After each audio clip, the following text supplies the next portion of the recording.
Hey, it's Marcel. Let me get honest with you for a minute. We've reached a time in history when building up strong leaders truly matters if you want to grow your business. But managing through fear, command and control, and do as I say ways of managing is not going to get you there. So, what will? In my research, I found that the most effective leadership boils down to 6 key behaviors. They are behaviors that, when filtered down to every management level, can create high performance in your teams and build a great work culture. By the way, this is the new topic that I speak on at company events and conferences and virtual stages all over the world. It's great for keynotes, webinars, half-day or full-day workshops, and leadership retreats. So if you want to learn a clear and practical framework to help design the best work environment for your people to flourish, this is the way to go, and I can show you how to do it. To book me for your event, visit my website, marcelschwantes.com, and click on Speaking. Enjoy the show. The future of work isn't about shareholder value, technology, metrics, or automation. It's about being human and putting people first through actionable love. Welcome to the Love in Action podcast, where we hold deep conversations with extraordinary people to help you grow as a leader and expand your business. Here's your host, Marcel Schwantes. What's up, Love in Action Tribe? Happy Thursday to you. Today is a special episode. We are celebrating our 200th episode. Can you believe it? I'm told that only 10% of podcasts globally even reach 100 episodes. So I'm grateful that we've lasted this long.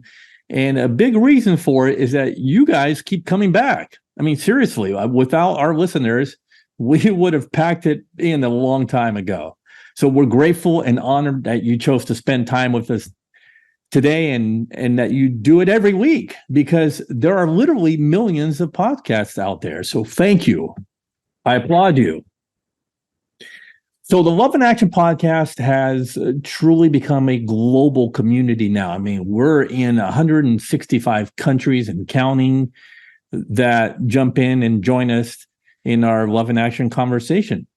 And, and the other reason, of course, that this show is so successful is because of our incredible guests.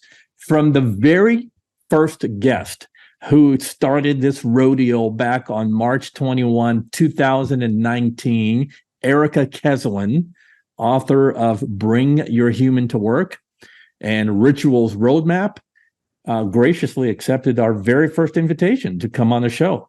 You know, back then, getting 100 downloads was a good day for us. And then after that, we were off to the races. And then it got really fun. World-class luminaries started dropping in to join the conversation. Ken Blanchard, Richard Sheridan, Sally Helgeson, Dory Clark, Francis Fry, Bill George, Marshall Goldsmith, Stephen M. R. Covey, Chester Elton, Amy Edmondson, Edgar Schein, Jim Kouzes, Wayne Baker, Whitney Johnson, Douglas Conant, and the list goes on and on and on. You know, there are podcasts out there that have huge advertising budgets and, they have whole marketing teams cranking out expensive PR campaigns, right? That's not us. We're a small team. Takes about 4 of us to put an episode together, from the writing to the design and the editing and post-production. So we operate on the safe assumption that by putting out good content with compelling conversations with A-listers and staying true to our message, we will create trust and loyalty with you. And we would hope, of course, that you would share our podcast with a friend, a coworker, a boss, and, maybe even write up a good review on Apple Podcasts for us. That's all we ask. That's our marketing strategy right there. It's 100% organic. And, we depend solely on you to share what we feel is a true calling. It's not to make money. Not a penny is earned for making this show. And in fact, we rely a lot on sponsors to keep us going. So the reason we do this show is 100% mission. And what's the real driver, though, that keeps us going? Well, plain and simple, it's to end suffering in the workplace. That's it. Because in my research, I found that in truly human workplaces, those companies that are also profitable and making a mark in their industries, care, compassion, well-being, inclusion, and the empowerment of people show up at every leadership level. And these pro-social behaviors or virtues run counter to fear, anxiety, greed. What else? Micromanagement, self-centeredness. And so this is the essence of leadership, love, and action. It's what's prevalent in the employee experience. When these caring and loving behaviors show up, practically speaking, we're not talking about any of the romantic stuff of love. We're talking about love showing up to benefit other people. When these things show up, it carries over to the customer experience to produce extraordinary business outcomes. So in practice, it greatly reduces stress and anxiety, it raises performance, and it increases value, loyalty, and trust across the whole organization. Therefore, our mission is plainly stated as love and action unleashes the human spirit to reach its full potential. And that's how we will end suffering in the workplace.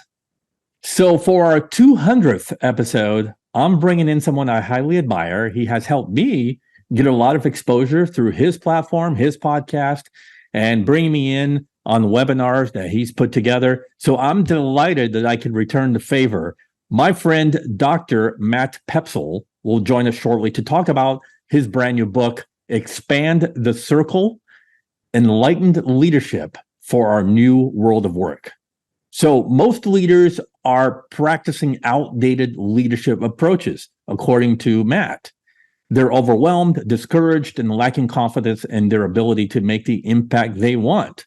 Does that sound familiar? And leadership, says Matt, was never really supposed to feel like this. So Matt wrote this book to give us a proven 5-step plan for practicing what he calls enlightened leadership. So by adopting this approach, we're going to stop wasting time trying to figure out what leadership is supposed to look like and spend more time producing powerful results. So Matt's mission is to help us liberate ourselves from outdated behaviors that hold us back from our true potential. And he also does that as Vice President of Professional Services at the Predictive Index. Or if you prefer, Matt has also been dubbed the Godfather of Talent Optimization.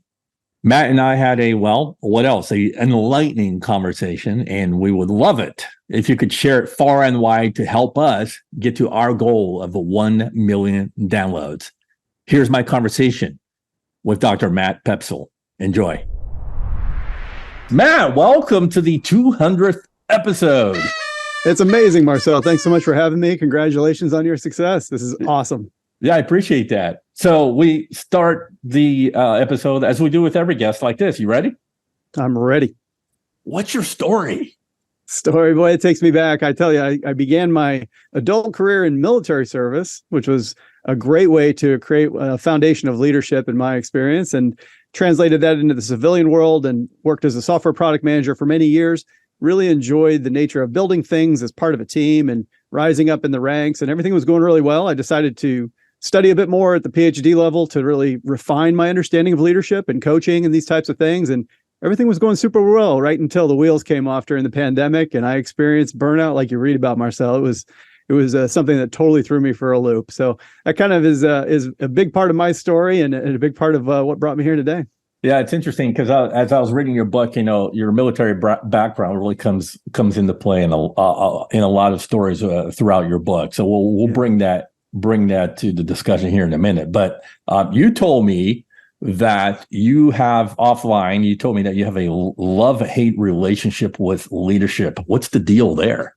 I know, right? So the part I love is the fact that leadership holds such potential for us to really change our organizations for the better, to perform better, to help those people around us to grow and develop better. So I just hold such high hopes for leadership, and I take it so seriously, the practice and study of it. But at the same time, the hate part comes because it's just so woefully done in organizations, and it's not leaders' fault.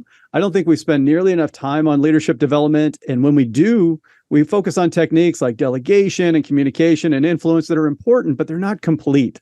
So I feel like there's this notion that we're not doing leadership the service that it's due. So that's the nature of my love-hate relationship with it.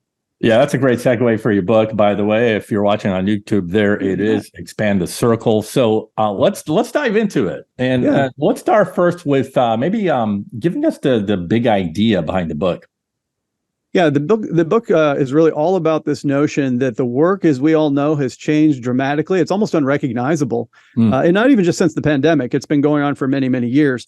You know, when I first started my career, we had shifted into this knowledge economy and the dot-com boom and all these kinds of things, which was really great. But it's a very different form of work than what we saw with prior service economies and industrial revolution, et cetera.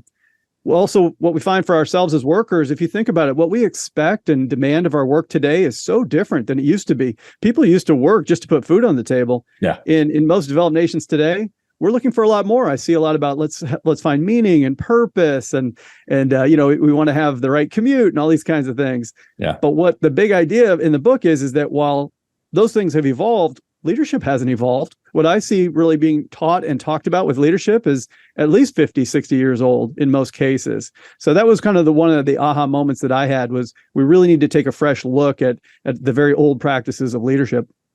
Yeah. Yeah. All right. So I love terms, enlightened leadership. That's in your subtitle. So let's maybe start there with your own definition of, you know, what is enlightened leadership? Yeah, for me, when we talk about enlightenment, it's really a sense of how do we cast off these outdated notions, these attitudes and beliefs we have about what leadership is. Many of them, you know, come from this command and control hierarchy from many, many years ago, and they're completely outdated. And we impose these upon our workers because we just don't know any better.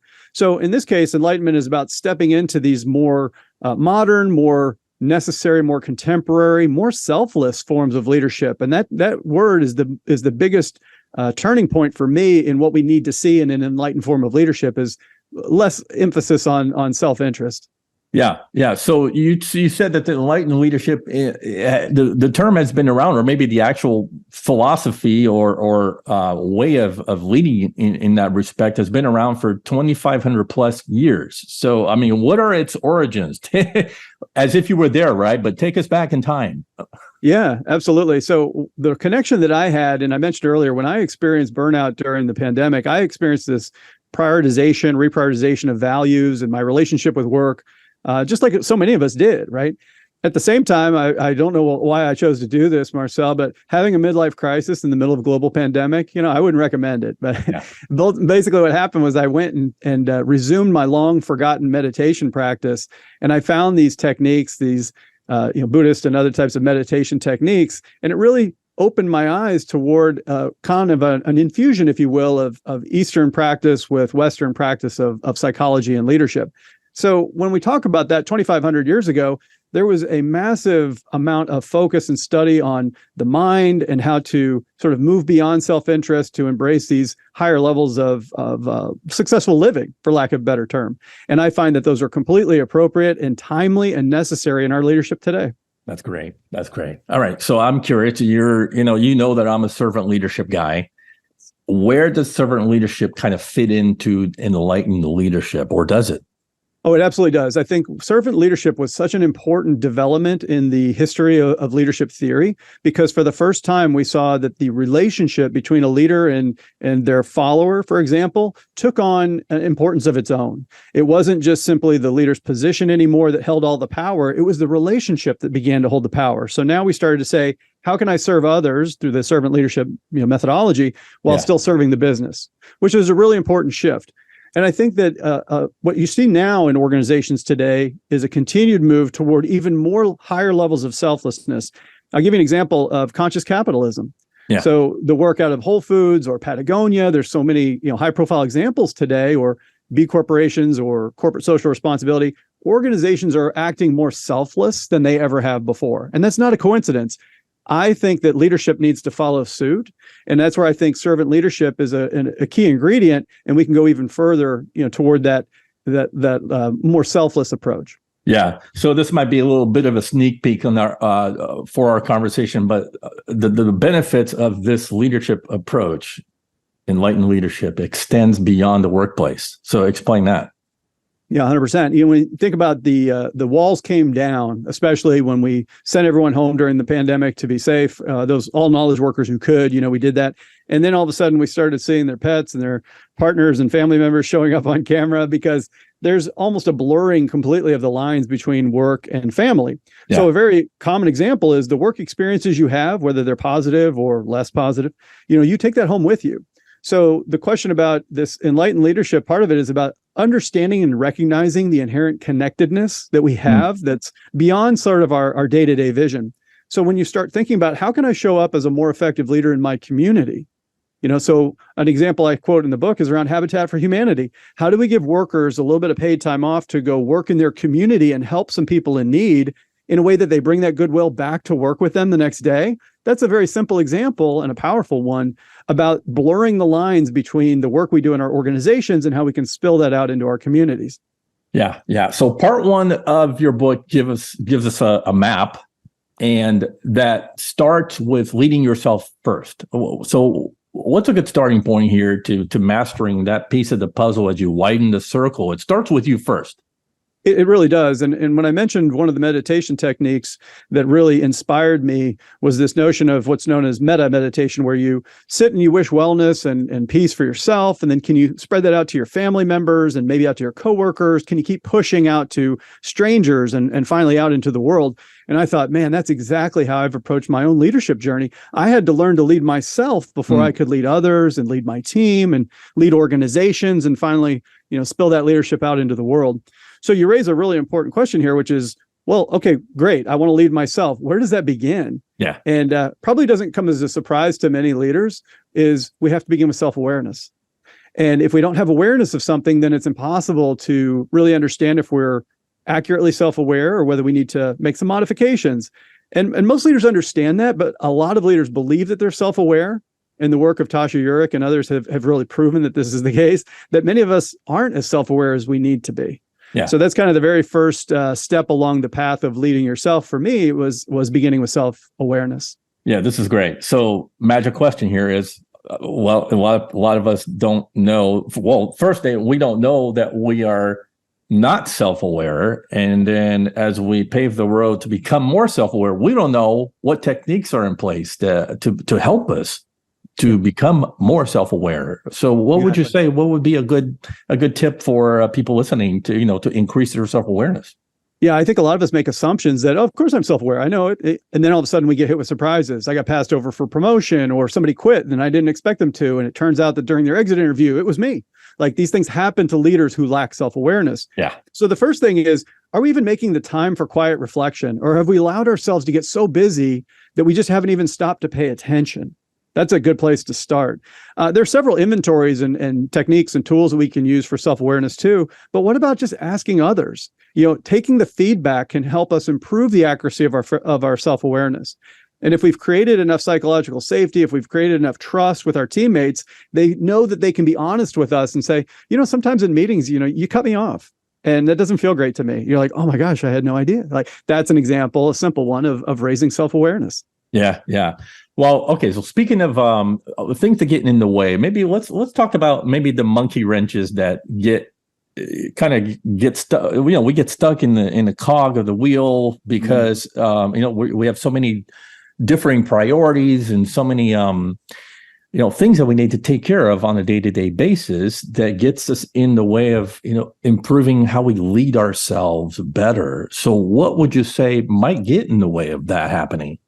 Yeah, pace is a big one today. I see that as organizations have either shed workers or tried to seek efficiencies in this new economic reality we're in, the pace seems to be completely crushing people. I think that nobody I talk to is like, oh, I've got plenty of extra time to do work on the business or work on myself. So I think pace is a big one. But internally, we have those obstacles too, Marcel, as you pointed out. What about fear? What about pride? What about uncertainty, anxiety? These types of things really make it so we don't kind of want to lift up that rock and find out what are our soft underbelly spots. Yeah. And in fact, the second step that I have in this Lead Yourself framework is self-acceptance. We're going to find things, if we truly raise our awareness, that we're not altogether proud of.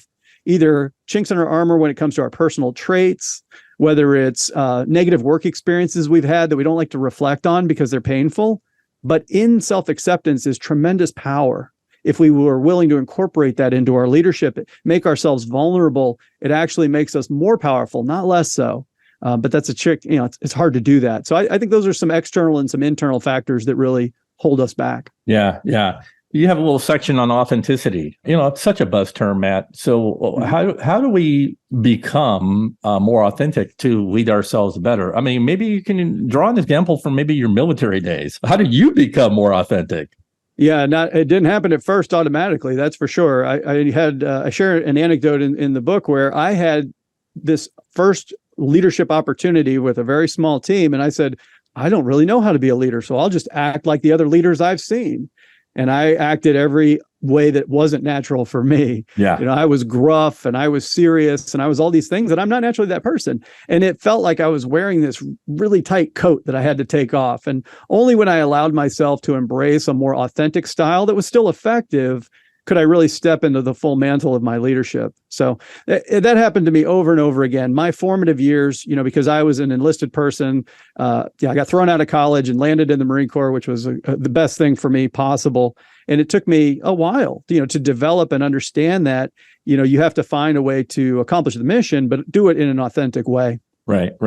Okay, so as we expand the circle, there's the title of the book, and on our path to become more enlightened as a leader, you have several steps, several circles as you widen out. I'm going a little further out. Sure.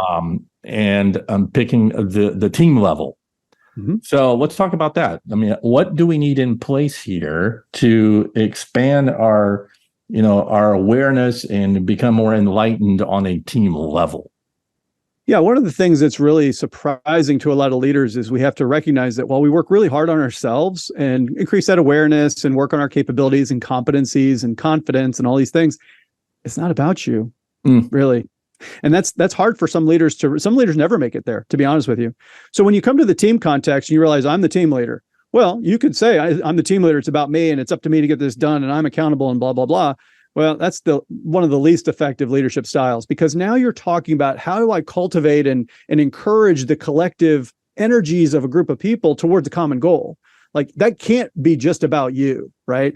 And so one of the first things that I talk about in terms of what it takes to lead a team effectively in a more enlightened way is to begin with vision. What is it that you see? What's this desirable future state? And many leaders will just come out and say, well, here's what we're going to do. We're going to do this. And you're like, okay, but there's not any emotion in that. Like we have choices when it comes to work about how hard we work and where we work and whether you're going to get our energy and discretionary effort, as psychology nerds like me call it. So storytelling emerged for me in my research as a really important technique that we often overlook. Yeah. And telling stories is a great way to rally energy and to give people quick, memorable understanding about when it gets tough, what are we working toward? So I really enjoy working with leaders to help them with their storytelling techniques. That's cool, man. That's cool. Okay, so I'm really big on identity, knowing who you really are. But you talk about the importance of team identification, and so that really struck me. So unpack that for us. Yeah, a lot of times what I found in the research is that, when we start to have an affiliation with those around us, it meets one of our critical needs. And I kind of glossed over this in the beginning. I didn't mention it. But what happens if you find anybody at work who's kind of struggling a little bit, or if you personally are struggling like I was back in the pandemic, what I found in the research is that there's these 3 Bs, I call them, that we all need. These are unmet needs that cause all kinds of problems in organizations. The 3 Bs: being, belonging, and something bigger than myself.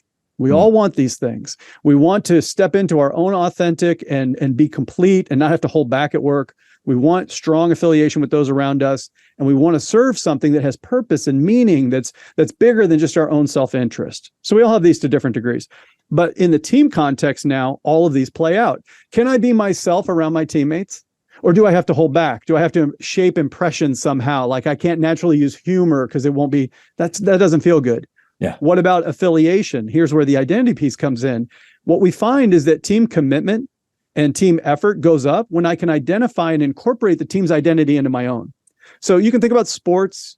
That's a very common example where it's like, how do we identify with being a member of the team? Well, it's got the name right on the front of the jersey. We go to work and now all of a sudden, oh, I'm part of the accounting team. Well, that's not very exciting. That doesn't create a lot of energy and affiliation. So I found in the research that software teams and sales teams often give themselves fun names. And it's not just cute and fun to do that. It actually creates a sense of identity because there's this incorporation of, hey, I'm on the dream team, if that's the name of your team, for example. And you're like, this is the way the dream team does things. You're like, oh, okay. Now I'm proud to be part of the dream team. And so I think it's a missed opportunity for leaders who don't do that. I'm working on a project back, in my day-to-day. It's called the Eagle Program. It's meaningless. However, Eagle has taken on an identity that any of us who are part of the program now have an affiliation with that. And that's an important technique. It's interesting. So here, I'm going to play a little devil's advocacy here. Yeah. Okay. How does team identification fit into the world of diversity, equity, and inclusion? Because sometimes, being identified with one group may exclude you if you don't fit that image of the group. Yeah, and I think we have to choose those identities very carefully for that reason. But the umbrella under which the team can have affiliation, everybody brings their strengths to the team. Yeah. And so making sure that we allow some team participation in choosing the identity so we don't accidentally exclude some people is important. But also that there are these clear opportunities to say, this is the team that I'm a part of, because we do need that affiliation. It's just impossible if we say, well, this team is actually the entire company. You're like, okay, well, that's pretty watered down. Versus this group of 8 of us are actually working on a special project. That's a good opportunity to work together to select an identity that works for everybody in the group. Got it. Okay. Let's expand the circle even more outwardly. So after after you lead your team, the next rung, if you will, is lead your organization. Now, not all of us want to lead our organizations. We don't want to be, up in the C-suite. But so unpack that for us. Yeah, so I think this is an example of more of an enlightened perspective, is that leadership isn't just the domain of the most senior person in the room. So it's not only the CEO's job, for example, to lead the organization. Any one of us, I talk about leaders at every level, have an opportunity to influence the organization. And when we see ourselves as a connected whole, even think about the largest organizations you can think of, Amazon, Starbucks, Federal Express, doesn't matter. Any one of those people is a part of the collective whole of that organization and has an opportunity to lead the organization in a very specific way. We're all connected in a way. So I can reinforce the cultural values, for example. I can have an influence positively on the teams around me. I can ensure that those around me are practicing self-care. There's lots of things I can do to lead the organization, even though I'm not the CEO. Right. Yeah. That's kind of a way to an important, more enlightened way, and a way that provides more agency and more autonomy, even for people who are, first day on the job, brand new. You can still be a leader. You can lead yourself. You can honor the values of the company and be a good organizational citizenship behavior kind of person. Those are great things. Yeah, no, I love that, Matt. That kind of puts it holds everyone accountable to being, protectors of the culture, if you will. And I think from a leadership standpoint, you also have to make sure that people are aligning with those overarching goals, the mission of the organization, the vision, et cetera. And I know that's one of the topics in your chapter. Yeah, and everyone wants to feel that the day-to-day work they do, whether they're delivering packages or making coffees or whatever the listeners and myself do day-to-day, how does it add up and connect to the organization's beneficial output? We're all in there. But when those lines get blurry and it's like, I can't really see how what I'm doing really connects to something that matters to me, all of a sudden employee engagement dips, job performance dips. So team leaders, make sure that everyone who's doing day-to-day work for you can see how they're connected to and aligned with the organization's mission. Even in a small way, people really need to see their connection to the organization's output. Yeah, that's great. All right. So as we widen that circle out to its most outer reach, we now get global. So it's to lead the world. And any of us, I should say all of us, should be responsible for doing that. So talk to us about what that looks like. Yeah, one of the things I say is that I do some of my best leadership at the grocery store. I don't work there, but I go there as a customer, and I see workers that are not having a great time because, maybe they're early career workers. They're not doing the most glamorous work. Customers are frustrating and all these things. So I try to just take a moment out of my day to brighten their day, maybe just engage with them a little bit, make sure I can do whatever I can to lift their spirits. And that to me is a form of leadership. And it's examples of techniques that I would absolutely do inside the artificial four walls of my company. Why would I not show up as a leader when I'm buying my kumquats or whatever it is I buy? So it's an example of saying that we don't stop being leaders just because we're not technically on the clock, whatever that even means. So whether it's your family, whether it's your community, like running errands or serving a community, like we mentioned Habitat for Humanity earlier, or possibly society at large. There are big human interest causes. Or what about the planet? What about environmental causes? And what about even beyond, just conceptual thought? When you think about the philosophical aims that we all have and need to make peace with, all of these places are leadership opportunities. That's great. That's great. And it's, a chance for everyone to kind of get active in your civic duties, right? And get involved in what's going on. If that means politics, great. Because right now, politics is a mess. And how do we bring people together more to the middle so that we're not, having these mudslinging wars from the far left and the far right? And I think that, to me, I think that when you're talking about going global and expanding the circle, we need to expand it in that sense to just bring people together. We're so divisive right now. 100%. And I think you bring up a really great point too, Marcel, which is if you take the framework in its entirety, it can be a little bit overwhelming. So my counsel is always follow what I call the joyous energy. If you're really motivated by improving and doing work on your team at the team level, great, do that. Make your team as enlightened as you can. Make yourself an enlightened team leader as best you can. When you start talking about out into the world, for example, politics doesn't really give me joyous energy, so I don't really participate there so much. Even planet was something that I've only recently come to start to appreciate. I was drinking coffee with almond milk, and my son comes home and goes, "Don't you know almond milk's carbon footprint?" And I'm like, "What are you talking about? Now I got to worry about the carbon footprint of almond milk?" He's like, "No, go with oat." And I'm like, "All right, fine." So it's like, not everybody's going to be into everything, and you don't have to be. It's just a matter of saying, how can I elevate my own leadership by feeding whatever it is that's kind of tugging at me, whatever's giving me that energy. Let's follow that because it's coming from a very pure and natural place, and it can take us to our next level. Yeah. So Matt, let me give you a bottom line question here. All right. So away from all the circles and theories and processes of how to do that, I mean, how does one truly become an enlightened leader? Yeah, I think that the first thing we have to do is we have to recognize that there's a certain amount of, I don't want to say study, but there's a certain amount of exposure that needs to happen. When you think about all of the really wonderful books that are happening out there, I include books from Simon Sinek and Brene Brown and Amy Edmondson and so many great thinkers today. Being exposed to their works or their TED Talks or podcasts like yours and newsletters like yours, these are great ways to get good information into your brain. That's the first part, is that you have to close out any gaps you have in your knowledge. But the second bit is you have to kind of reflect and internalize that and say, how's this showing up in my work? If I listen to Marcel's podcast episode, I'm like, okay, what parts are really resonating with me? And how do I internalize that? What do I want to do about it? And then the third final one is take action. Pick one small thing you can do as a result, one takeaway, in your case that you gave us, and say, how can I just get 1% better about that thing tomorrow until it feels like it's completely natural for me? So to me, it's a little bit of study, whether it's a podcast, whether it's a book, whatever it is you want, reflecting on that and thinking about it and applying it to your own work situation and world, and then taking action and doing something to progress just another foot or two down the path. We're all on a journey. Those are three things I recommend. Yeah. So I want to really, really tap into your why, your purpose in the world. What is your ultimate hope for people reading this book? Yeah.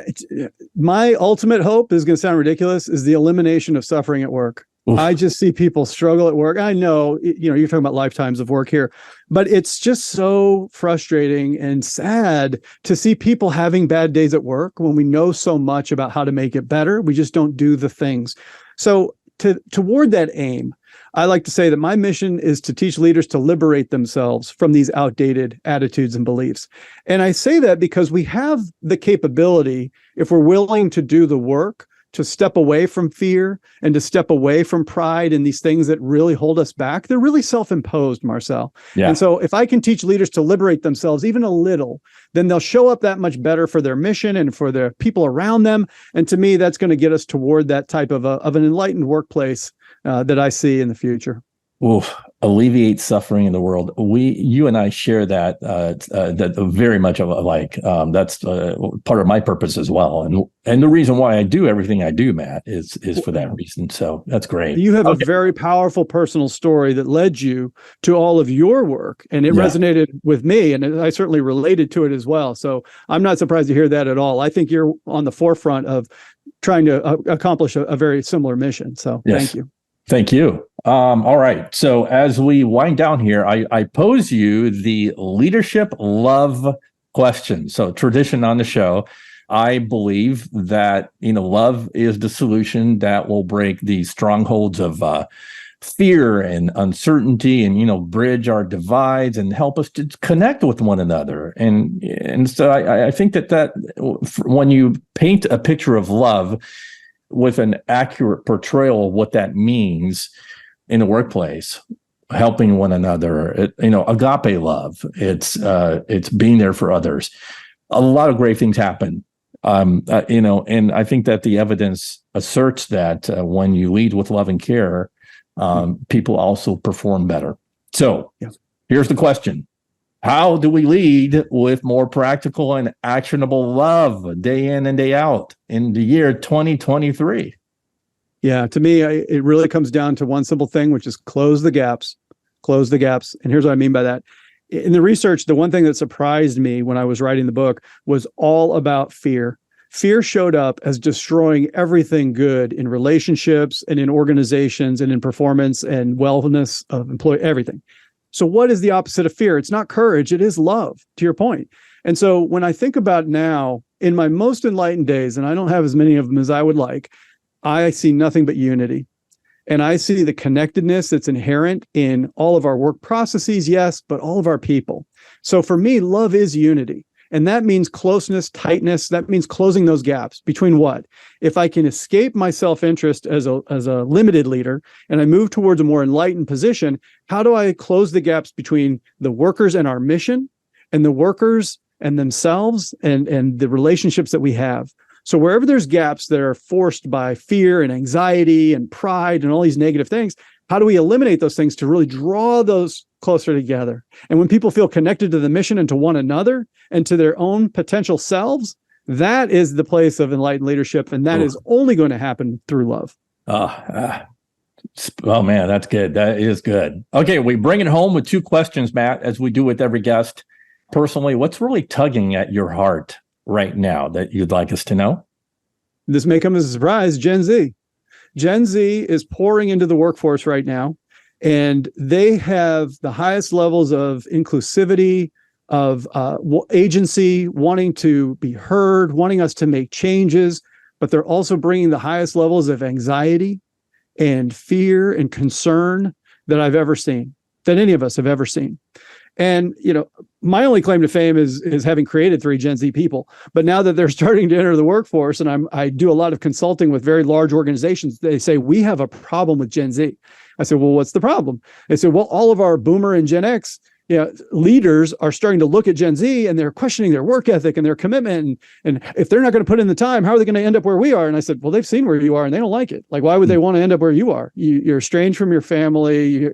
You're working all hours. You look terrible. Like, right. It's churning through the workforce. So I'm really curious about how we build a bridge to take and help Gen Z leaders, because I love where they're leading us, but they're going to need some support and assistance to get there. And how do we re-educate sort of our well-intentioned, more experienced leaders and executives to make room and to accommodate and to realize that the way that they were brought up, meaning myself as a Gen X person was brought up, is a far cry different than what we need to show up as and the way that we need to create successful environments for Gen Z and even late-stage millennial workers. Finally, Matt, you close us out your way with that one thing you'd like the listeners to walk away with. I think knowing that there is a path. I think I talk to so many leaders that are frustrated because they either don't get noticed, they feel they have to self-promote themselves, they're doing Google searches and not knowing, like, leadership is a very ambiguous concept and it's a little intimidating, but there is a path that can be followed. I give you one in the book. If you don't like that one, go find another one. But there are very specific techniques and exercises and ways you can know you're making progress on a given path. You don't have to just flail around and flap around in the dark and be frustrated that 6 months went by and you're still no closer to being confident or being promoted than you were. So there is a path. Get your butt on the path, walk the path, ask for help. That would be what I would leave you with. That's great. Matt, if people want to connect with you, show them where to go. Yeah, mattpoepsel.com is where you can learn all about me. And also LinkedIn. I'm huge on LinkedIn, so I'm very easy to find there as well. And I would love to connect with you. Yeah, the book again is Expand the Circle, Enlightened Leadership for Our New World of Work. He is Matt Poepsel, and it's been a blast hanging out with you today. Thank you, Marcel. I appreciate you so much for having me. Keep the conversation going on social media with hashtag Love in Action Podcast, and look for my show notes as well as a YouTube link to this very conversation. And you can find all that on my website, marcelschwantes.com. And hey, finally, if you're interested in sponsoring an episode of the show, let's chat. You can reach me on my website or find me on LinkedIn. Thank you for listening to the Love in Action podcast. If you enjoyed today's episode, please share it, subscribe, and leave us a review. Until next time, don't forget, the future of leadership is love in action. Believe it, practice it, and watch your business grow.